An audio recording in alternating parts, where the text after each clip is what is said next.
We are really proud to have distinguished experts in this field here at our conference. We have people from the major firms active in this area, research institutes, academics, and I'd also like to highlight SMCC, strategy consultants that sponsored this session in relation to research and the projects that recently did in this area. So I'd like to introduce to you Dr. Gianvito Lanzola, who is a professor at Class Business School, and he will introduce the topic of this panel discussion as well as the other speakers too.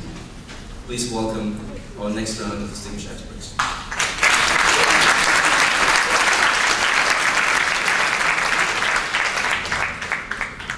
Thank you. Ladies and gentlemen, thank you for being here. I mean, this is 4 p.m., almost 4 p.m. on Friday evening, Friday afternoon, so you really must be very committed to be here. And we hope, that we will make this commitment worth the while, okay? So I'm Gianvito Lanzola, I'm a professor in strategy at Class Business School, and I specialize in digital technology and technology strategy. And I publish my research in Harvard Business Review, Academic Management Review, and extensively featured in Financial Times, Economist, and all the other suspects. So I will be chairing this session. Let's be clear about the way in which this session will be going. We will be finishing at 4:30 sharply. So we have some questions that I will be asking the panelists, who will be introducing themselves very shortly. And then we will be taking questions from you after we have exhausted our points about these questions. Okay? So this is the way in which we will be running this panel. On my left, ladies first. Mindshare, I'm a partner there, which is a global media agency. My name is Christian Lever, I'm a partner at Human Digital, we're a social media research and insight agency. My name is Sean Smith, I run a consulting company specialising in brand and experience. I've written 4 business books, the most recent one is called Boldly How to Be Brave in Business and Win. It looks at 14 brands that transform our market. And on my right? I'm Tim Cook, I'm a partner at SMCC, working in the retail and consumer business. We are sponsoring this talk. I'm just trying to work out how the hell BCG have made that so much bigger than ours. It's disappointing, but it doesn't matter. Don't get brainwashed by BCG. Keep going CNC. And I'm Arvind Desikan from Google, and I look after marketing for the UK. Okay, thank you. So the title of this panel is Preparing for the Rise of the Digital Consumer. So the first question is this question well posed? In other words, are digital consumers different, really? In what ways? Who would like to start?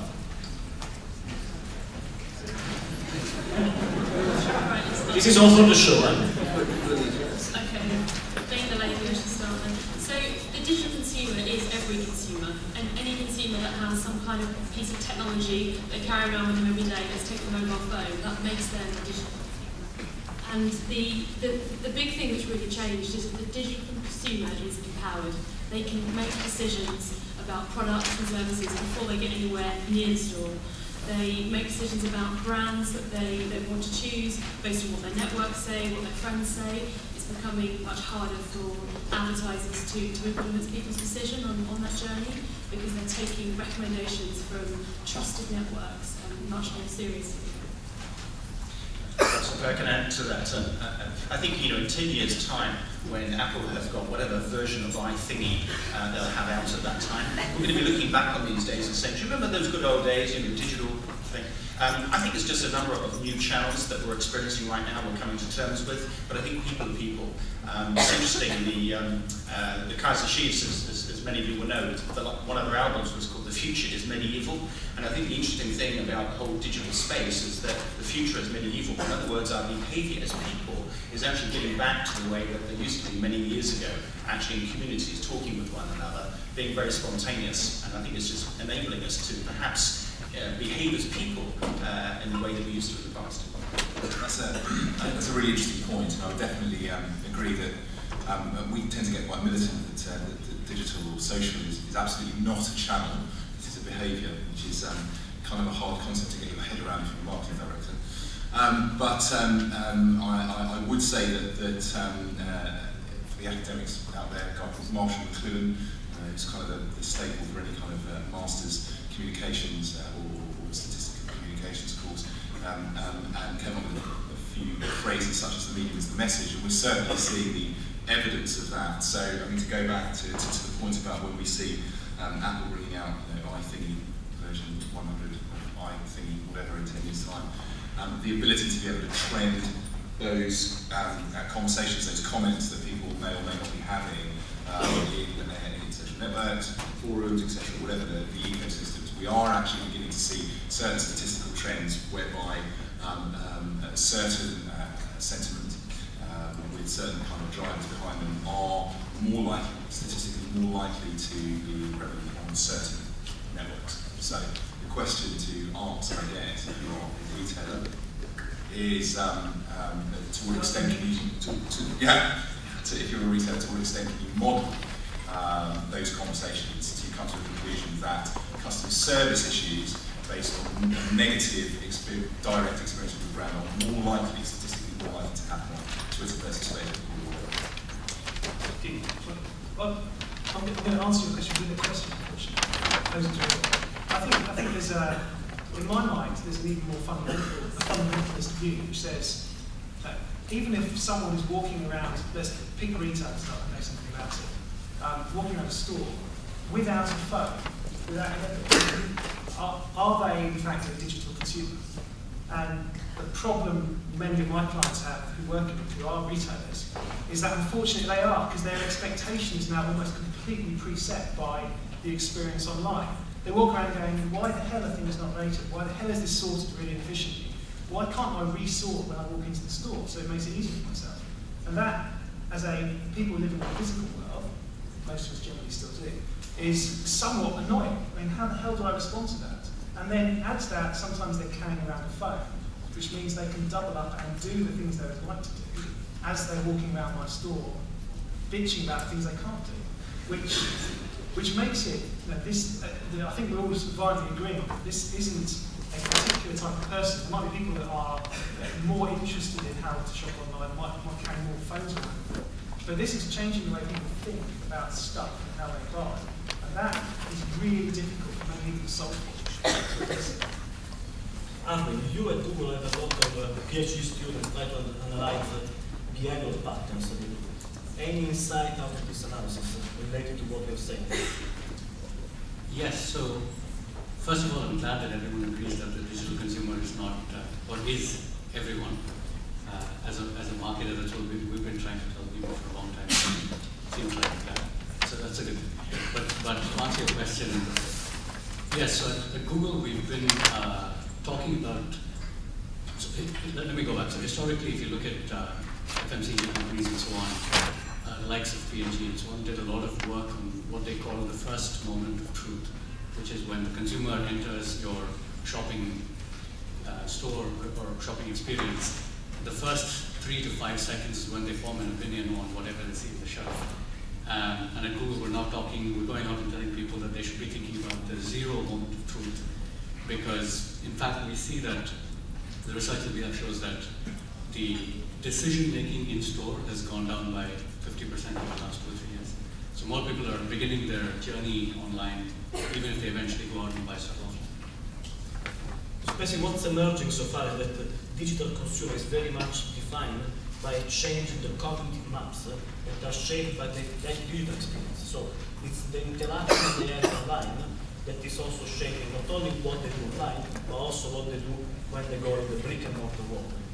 Can I pick up on that point a little bit and come back to retail? I think absolutely we're talking about people's behaviour, and the more seamless it is, the better it is. But if we look at retail, for example, traditionally we think about the store as being the key point of purchase. If you take Burberry broke fashion history 3 weeks ago, just after the London Fashion Week. Some of you may know that for the first time in history, they tweeted icons of the photographs of their products before the catwalk show. The traditional catwalk show, we've all seen the pictures, right? And you've got that exclusive show in Milan or Paris or London, and you've got George Clooney sitting in the front row about where you are, and you've got Victoria Beckham a couple of rows behind, and Burberry's purpose, their vision, if you will, is democratic luxury, which means they want to be aspirational, they want to be luxury, but they want to be democratic about it, they want to be inclusive. So the question is, how do you do that? So what they did 3 years ago was they filmed live in 3D the catwalk show and beamed it to 5 cities around the world. So now they went from a few hundred to a few thousand. 2 years ago, they streamed it via 80 portals to about 1 million people online. Last year, they streamed it via iPad, so you could be on your iPad, you could watch the show on your iPad, click on the product and order it. Now those people may well order their product off their iPad and have it delivered, or they may go into a store, but they're the same people. I think what we're seeing here is just a seamlessness of behaviour because of enabling technology. I think that's absolutely right. I think from our perspective, the panel up here and the kind of profession that we're in, there's a kind of moral obligation maybe to continue this kind of education process for industries and clients, etc. And I think one of the problems that the client has is that's absolutely right, but the problem is if you're a marketing director, how do you measure that? How do you measure whether what you've done has been approached or accessed via digital channels or indeed any other channels? It's called sales. Yeah, it's called sales, but it's being able to attribute certain things to certain activities. Of course it's called sales, and that's right. You can sell things on certain social networks and use tagline, then it's very, very easy to prove ROI, and we would actually say that that's direct marketing, isn't particularly social. But how do you measure the effect of doing an Old Spice on your share price? That's very interesting, and that's when we start getting into some really interesting things. You know, so regression. Yes, regression analysis is interesting, people. I know it's, but and that's very interesting. And given that we're already talking about George Clooney, I thought I'd throw Brad Pitt out there as well. Quick show of hands. It's Friday afternoon. Who has heard of Moneyball? Wow! Come on, the youth of tomorrow. Okay, so Moneyball is a film. It's out in the States at the moment. I think it opens here in November. Brad Pitt in the lead role. And it's filmed by Michael Lewis. It's a book by Michael Lewis written in '93 about a baseball coach called Billy Bean, who was head coach of a perennially underperforming baseball team called Oakland Athletic, who couldn't get any more money, couldn't compete with the New York Yankees, couldn't get any more money. So a chance meeting, whatever, with a statistician meant that he radically overhauled how that team judged the market, how to buy players. They looked at different statistics, different things. They radically outperformed. No, they didn't win the World Series, but the point is that every single team in Major League that model now. The New York Yankees employ more statisticians than they do scouts, and that is the direction that our clients need to go in. We are really going to need to take them there. So, at what time are consumers changing their behaviors? I mean, what is the pace at which they are changing the way in which they shop online and in the brick and mortar world? I was speaking to BBC a few months ago. They say that they envisage a pretty slow pace of change. What's your view on this? So I think it depends on the nature of the industry and on possibly the age demographic. Historically, we've seen that younger audiences are typically quicker to change their behavior. People who are growing up today have never lived in a world without the web. And clearly, it's different for people who are slightly older. But then, I'd probably try and define it in terms of consumer pain points. So the reason that the BBC isn't seeing a massive shift is because it's relatively easy for you today to go lean back on the couch, switch on the TV, and get something entertaining, interesting, which is sort of what you want. It's different in different industries. If you look at, I don't know, micropayments. In some parts of the world, they serve sort of digital payment technologies are filling a gap that traditional banks haven't filled in so many years. So I think generally, if you look for these niches where consumer needs aren't being filled, you will find that digital will close the gap quite quickly. Can I just, so what specific, you were referring to specific niches or gender, age, what behaviors are more likely to be faster and which one are slower in terms of digital change? So you were referring to micropayments, but this tapping into a specific need of developing countries whereby you don't find a banking system in those countries. The same thing is for the mobile communication. The uptake was very, very high because basically there was no fixed line infrastructure. So, but in terms of behaviors, this was a specific need which micropayments tapped into. In terms of behavior, is there any behavior that is more likely to be influenced by this digital experience? Well, one way of thinking about it is the difference between transactional and transformational. So if there's something which is purely transactional, so if you want to get some money, you're going to go to a cash dispenser, you're very happy to interface with the machine. If you're going through something which is much more transformational, life-changing, so you want to get a mortgage, or you get a pension, you want to have a significant discussion with something, then you're only going to be satisfied by doing that with somebody who can give you that advice and you can have a relationship with. You're not going to want to do that probably purely through a technological means. So I think it does depend on the reason, but it also depends on the motivation. I mean, just to share a personal story, my father died last year. He used to do all this sort of, the emailing, all that stuff in his household.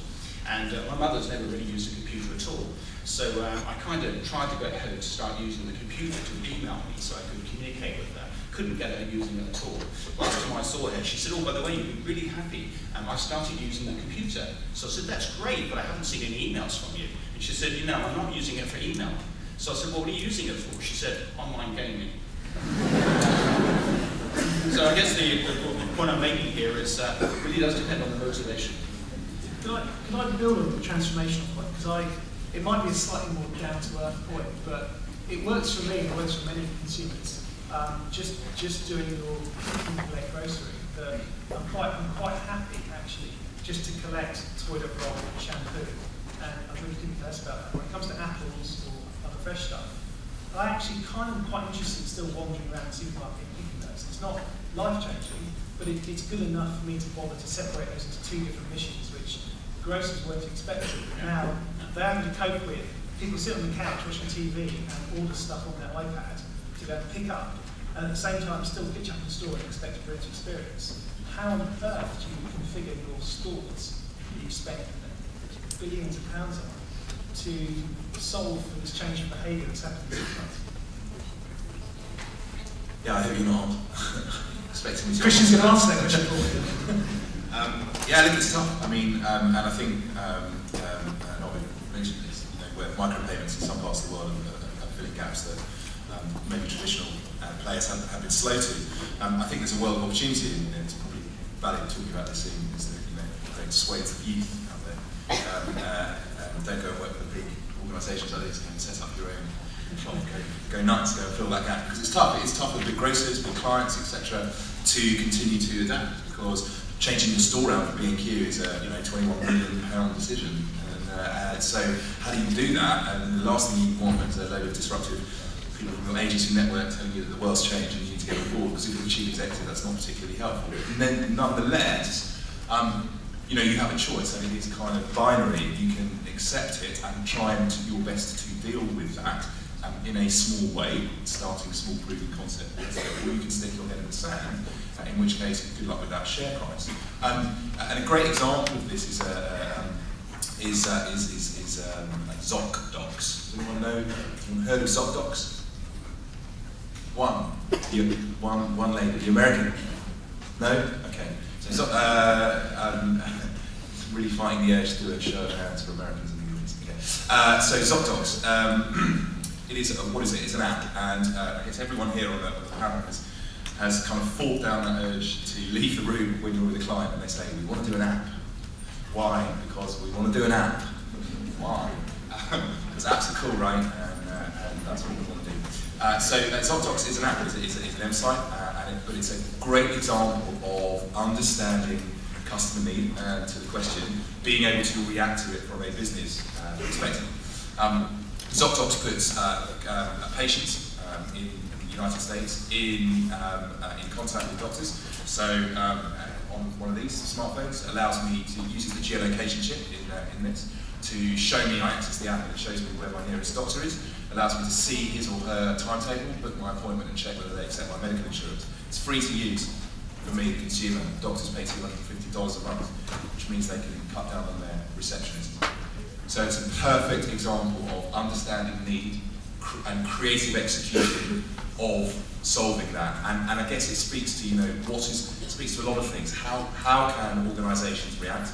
I.e., what is the mindset? We must be more nimble. It might be an idea for those grocers to split up their task org, split up how they are siloed as a business, break it down to more manageable chunks, which speaks to a whole different command and control structure that you need in there, reporting structure, etc., etc.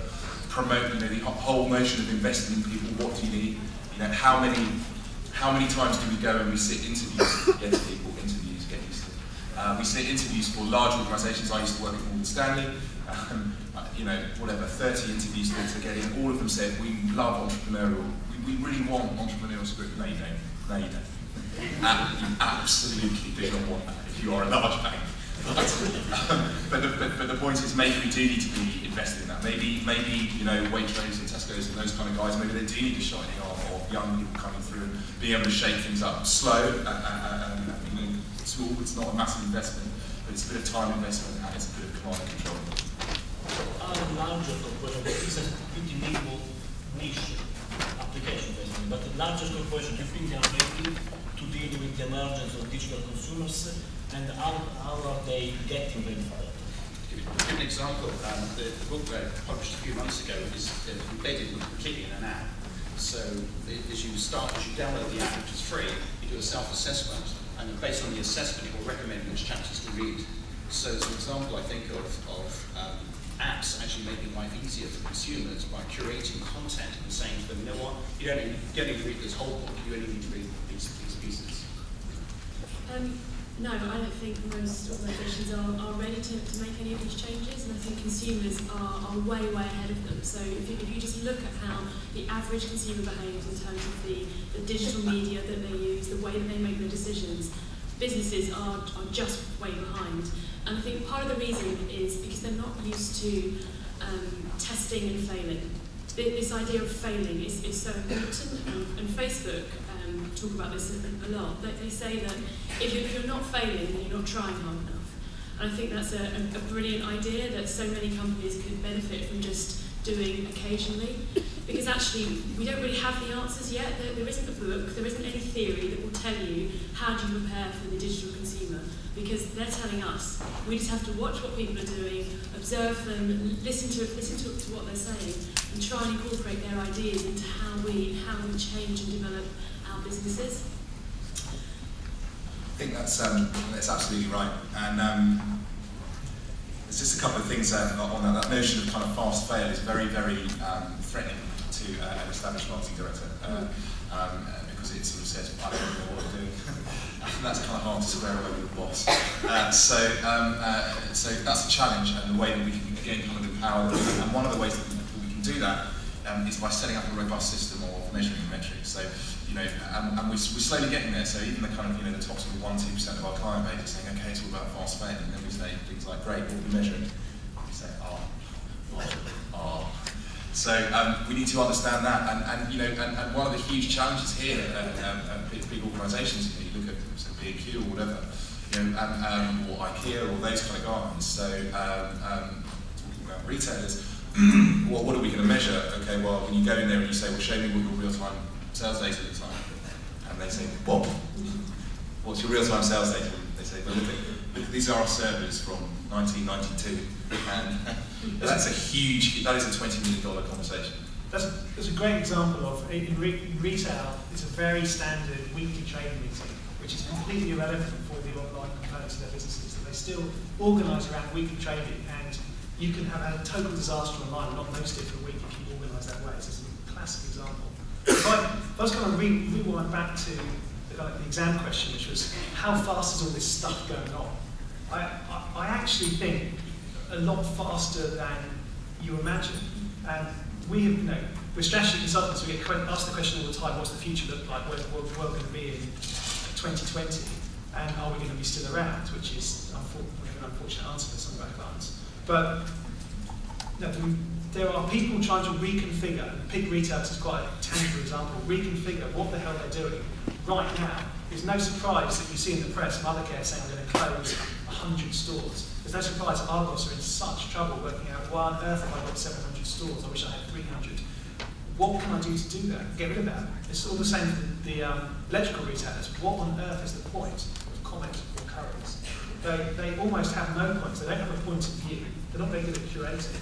They happen to have a box that is going backwards very fast because people aren't shopping anymore. They almost have no point. However, if you say that is all okay, because whilst the world is changing very fast about you, if you are prepared for 5 years or 10 years, what might your footprint look like? And you say, I can see why people would still want to go to shops. They will go for experiential stuff. You can't think forward 5 years. 5 years ago, YouTube and Facebook didn't exist. No, but you can't. But that's not a helpful answer to the CEO saying, I'm sorry, I can't think forward 5 years. Let's deal with 6 months. You have to say, if you're going to sign leases or not sign leases, do you want a break clause after 2 months, or after 2 years, after 10 years? You have to think about it. And what the answer is really, if you are a games retailer, is probably don't sign any leases. I still think there's an element of constant engagement because there's so much uncertainty, or maybe because the pace of things is changing so fast. If you're not trying stuff out, constantly seeing if it works, and then scaling up or killing things depending on the outcome, then I think you'll get left behind. So you can't just sort of plan ahead and then wait and see. But you can't. But that can't be a useful answer for the CES if they have to make a decision. Do I want no stores or do I want 700 stores? That's quite a binary decision to make.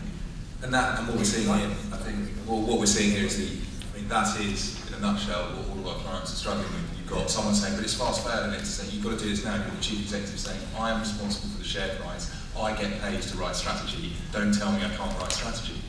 Because so it's about being able to understand that and putting systems and procedures in place which empower that. And that's let's not understate the power of this. We are talking about people's livelihoods. We are talking about 45-year-old marketing directors who sit in front of us and literally say, I do not know what I'm doing anymore.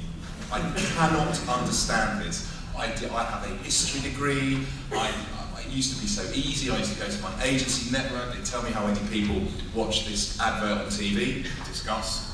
And now, it's like the Wild West. I've had senior people say to me, it is like the Wild West. Every week there's another thing, there's another platform, there's another technical development. I didn't understand the last one. I just do not know what's going on. And I think the answer to that question is one of approaches by saying, look, chasing tech is a zero-sum game. No one can do that. No one, you're absolutely right. You can't look forward 5 years and say, this is what's going to be in the future. You can't. What you can do is look back and start trying to use participation in certain platforms to understand behaviour. And once you understand behaviour, then you can start aiming off of it. I think one of the answers to what do I do in my store should be that you have to have a different type of store. So if you went into a Currys or a Comet 10 years ago, you might actually listen to the advice of one of the sales assistants working there. You would ask them, which Walkman should I buy? Which TV should I buy? And they would give you a point of view. Now you walk into that store and you say, I want that one. Because you trust the point of view of websites that you've read, blogs that you've read, friends that have made that recommendation. And I think now, in the consumer's mind, you've got two different sorts of shopping experience. One is a shop that you go into that you think is a real high value in talking to the staff. So take an Apple or maybe a Nike Town as an example. You want to spend time in there, you enjoy the experience, you're actually getting some value back from the people that you're talking to. And there's another store which you just want to get in and out as quickly as possible. And I think for the stores on that side of the fence, they're the ones that are obviously in trouble. But the opportunity with bringing technology into their store can really shortcut a lot of their problems quite quickly. So they've got to retrain staff, they've got to get them to be able to understand that their consumers are coming in, armed with information, they've got to go kind of one step ahead of it, they've got to be reading blogs every morning, they need to know what the latest news is on their particular industry. But also just having that content there and available in the shops so that people can help themselves. Most people are quite happy to be left alone. It's the worst thing if you walk in and someone says, oh, can I help you, what are you looking for? And you think, leave me alone, I'd rather just do this on my own because I'm pretty sure you can't help me because you don't look like you can. So, and that might be harsh, but in certain stores that's probably the case. And if I've got my mobile phone, why can't I just find out the information myself? If there's a barcode, there's something that I can put my phone over, I am 2 seconds away from connecting myself to the web, which is something that I trust much more than the average person. And I think still the majority of retailers certainly that I talk to just don't quite see that yet, and maybe they just don't want to accept it, but I think that's going to be the only way they're going to make a big shift from where they are now with their kind of traditional store to what we could call the digital store in the future. You make a really, really powerful point, I think, which is actually the insight is that the stores are not necessarily about selling, but they're building a brand. So you look at Apple, 183 stores, 50 million people going through those stores every year. Yes, they sell a lot of stuff, but actually the main reason for the stores is because it's creating an experience around the brand called Apple. Contrast that with H&B. H&B is not a store you want to go into and spend any time there. It doesn't create value for the brand. It's not a showcase. It's not an experience. So it seems that, I mean, in this new world, we will have companies specialized in the digital world, companies brick and mortar, and then companies that will try to do both. So, winners and losers in this new world. What will be the drivers of competitive advantage? For example, Google, you are trying to build an ecology that basically encompasses the full experience. Yeah, in the case of Google, we are trying to build an ecosystem. All of Google's products are built as platforms. We're trying to build the best platforms so that other people, other industries can build on top of this layer of software and enable their own businesses or meet their own consumer needs. So as YouTube, you're not looking to go out and sort of make the next Hollywood movie as YouTube. You're allowing a billion people to upload their own videos because they can do it in their own country. So in the case of Google, the advantage is platforms. So I think the competitive advantage for a brand is to understand what their social insight is. So that's understanding something that's unique and special about your brand that's going to make someone else want to talk about it and want to share it and want to be part of your world. And that's a very different insight to the insights that most marketeers have traditionally talked about. So it's not that it's pink and it's got this widget or that widget and this set of criteria next to it. It's going to be something that's far more human and far more connected to what a consumer really understands as being a benefit for them. And that's a really, really hard thing to do because that completely changes the way that marketeers actually build their marketing plans in order to develop a strategy to actually sell that product. So you've got to go right back to the core of it, understand what it is that a consumer is going to find most interesting, most compelling, and bring that out in communication and allow consumers to be part of that. That's a really good point, and everyone's struggling with that. And if you take an hour out of your day and read IBM's latest Chief Marketing Officer survey, very recommended. Having trouble sleeping at night. It's a depth interview with over 1,700 chief marketing officers over 19 different industry splits, 32 different territories. And there are some really interesting stats that come out of that. 73% of them admit to feeling incapable, that's their word, incapable of understanding the new consumer. Yet 80% of them still exclusively use traditional market research to try and understand the consumer. So you can right away see that the numbers there just don't add up. And I think Jerry absolutely right about the social insight. What is it about your audience? What is it about your audience? Not about you, I'm a marketeer, I'm a brand director, it's all about brand. What is it about your audience, your customers, potential customers, whoever, that you can use to engage, whatever engagement means, better with them. And that's where the notion of creativity and where all the research guys here, we then feed into the consultancies or the admin or whatever it is that go away and go and be creative with that. But again, we have an issue in our industry here is that your traditional kind of TV advertising guy, you give him that insight and he has literally no idea what to do. And I'll give you an example. We've just done a very big piece of research on mums in the UK. One of the things that we found was that of the relevant conversations, there were statistically an insignificant number of them on Facebook. Obviously the mums are on Facebook, but mum communities are not using Facebook as a platform. There are other platforms that, believe it or not, they're actually reskilling in other kind of platforms and doing it themselves. point is, how many above the lines for brands who are clearly targeting mums, so FMCG brands, shoot their TV ad and say join us on Facebook? Almost all of them. There is absolutely no evidence to suggest that that is what we should be doing. So if you use giffgaff, any giffgaff customers here? Okay, a few of you. For those of you that don't know giffgaff, it's a people-powered network, which is a sub-brand of O2, the mobile phone company. And what O2 identified was this small proportion of people who are kind of anti-big brands, there's a lot of them around actually, anti-big brands, and would like to participate in a mobile phone network that was people-powered. So the whole brand is run by the customers. They do the advertising, they use advocacy, they use referrals, they decide on the pricing, they talk about it, they come up with new product ideas, the whole thing is people-powered. And just to give you an idea of the metric, the power of that, for those of you that are familiar with Net Promoter Score, measure of advocacy, the Net Promoter Score, level of advocacy for the telecommunications sector is a miserable 3%. O2's is 24%, so significantly better than the average. giffgaff's is in excess of 80%, which is roughly equivalent to Google and Amazon's. So that's the power of actually getting customers part of your community. And one of the great benefits of that, to the point that was just being made, the great benefits of that is actually the customers do understand themselves and each other, and so they can do an awful lot of the job of unpicking and arriving at the insight for you. So I was trying to think about the question of, to build on that, of what is fundamentally going to drive competitive advantage? Thinking about retail and consumer goods, for a lot of businesses, not that much has changed. This is another piece of the overall package that may tilt the balance in their favour. But frankly, it's anybody's guess just how important it is. It's still, if you're pound, it's still pretty important to be cheap and to have stuff at around a pound. And your social media strategy may provide some insights about, actually you don't get the pound thing, it should be £2 or it should be 99p.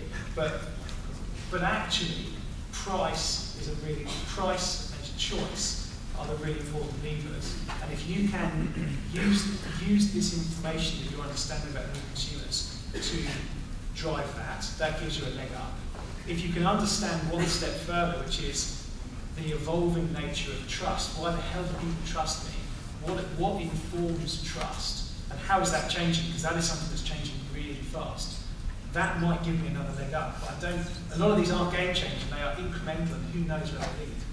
Well, I mean, just to pick up on that, so how many U2 fans do we have in the audience? Show of hands. Come on, if Bono was here, I'm sure there'd be a lot more. So what do you two do? What are they? Questions to the floor. It's not a hard question, people. They're a band, right? They're a band. So how much of their revenue do they make through selling music? 8%. You two are in the business of selling t-shirts and tickets. So that's what they understand. So, price is absolutely fundamental, and I think HMV were mentioned. It's really tough, right? What do you do as a business if you sell CDs? That's what you do. Well, free is a pretty big incentive, right? So it's really interesting. They just rolled out over sort of city centre stores over the last kind of quarter. I don't know if you go to the one on Oxford Street. The right slap in centre where they used to put all the kind of the chart for the kind of top 10. They now sell games and hardware like gizmos and joysticks and blah blah blah games. And those city centre shops have statistically outperformed. So HMV are going to have to change. They're going to have to sell different stuff. So basically, we can summarize that it's going to be strategy as usual.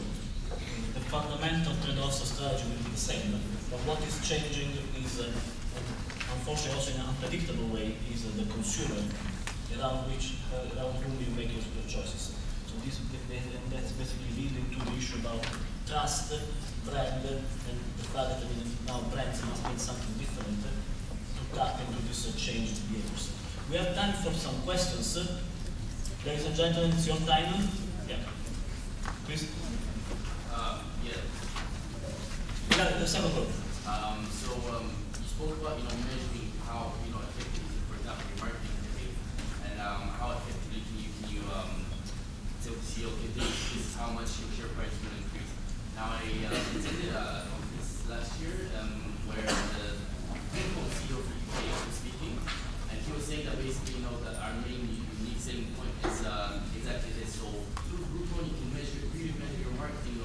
picture, and you can really know how many consumers you bring in. Maybe not that much for big businesses, but for small SMEs and again, small businesses. But right now, we're kind of, it's been lately in the headlines. So first of all, it's you first of all. How what do you think about Groupon? And it's a marketing tool. It's the whole business model is based on the web. And a question to the representative from Google. As a representative of the company, would you say that Google now would be willing to buy things?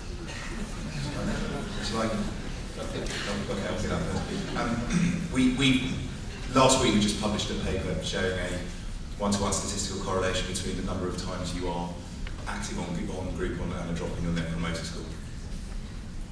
So if you are discounting your goods on Groupon, you are crushing your Net Promoter Score, your number one, or in some cases your number one measure of brand health. So if you're a hotel chain, so one of our clients is a hotel chain, hotel chains are a number of hotels. A hotel in its right is a conglomeration of sort of 5 or 6 businesses underneath. So you've got rooms, you've got bar, you've got events, etc. Your general manager is a very powerful person, probably sort of 40-45 at the top of their game. They love Groupon because they can shift inventory, so they look like rock stars. But your marketing director, who is personally responsible for your Net Promoter Score, is getting crushed. So. Are you going to buy? So, luckily I don't have to make that decision, and there are other people better than me who make that decision. But if you ask me personally, not as a representative of Google, but as myself, I would